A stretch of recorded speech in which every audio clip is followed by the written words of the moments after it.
All right, welcome back. Time for the Blitz. First up, Goldman Sachs making it official. David Solomon will succeed Lloyd Blankfein as chairman, CEO. October 1st is the day. Joe? Yes. Well, I think they're still reeling from losing Gary Cohn. You seem excited about it. Well, it's a personal observation. They are. They're reeling from losing Gary Cohn. I think it was evident in the earnings today. The reaction in earnings was not what you would expect. Equities trading is fine for everyone else, but equities trading not so good for Goldman Sachs. The new business, Marcus, they're provisioning for loan losses there, 4 to 5%.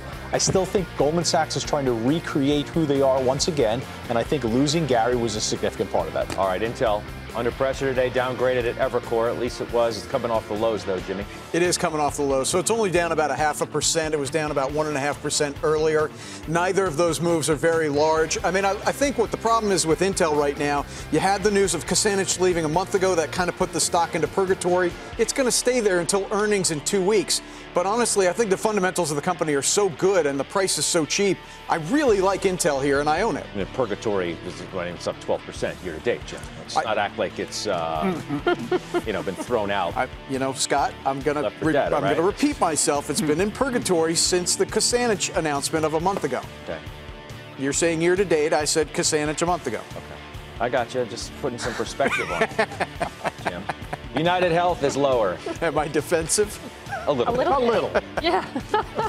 Are you always? A little. Am I always under attack? A little. A lot. That's fine. Steph. Yes. United Health. Yes, United Health. The quarter was fine. Actually, they beat and they raised, but the quality was mixed. A little bit on the SG&A, a little bit help on the tax. The MLR was also a little bit worse than expected. I think it has to do with mix. The stock's up 15% year to date, high expectations.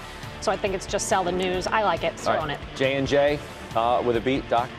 Yeah, it's back to some April levels, Judge, but the February number, when it was, 147 or right around there, and fell all the way down into the 120s, low 120s on that move. The good news here is that their pre-tax operating margin up 150 basis points. They say that their medical devices are going to start kicking in to provide some boost. If that happens, then maybe we can get back, but there's a big overhang right around where is this? 133. Steph, what gets this thing going? Is this enough to get J&J? I think so. 11% pharmaceutical sales. That's very impressive. I mean, even the pharmaceutical companies aren't going to grow that much. So, and medtech, that has been an ailing part of the business. It's actually corrected. It's up 180 basis points year over year and sequentially.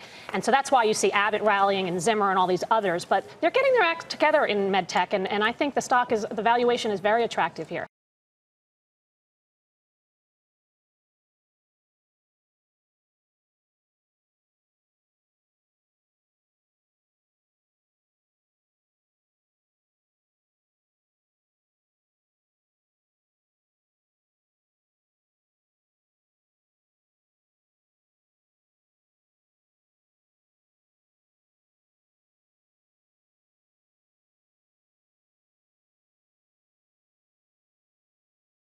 Hey there, thanks for checking out CNBC on YouTube. Be sure to subscribe to stay up to date on all of the day's biggest stories. You can also click on any of the videos around me to watch the latest from CNBC.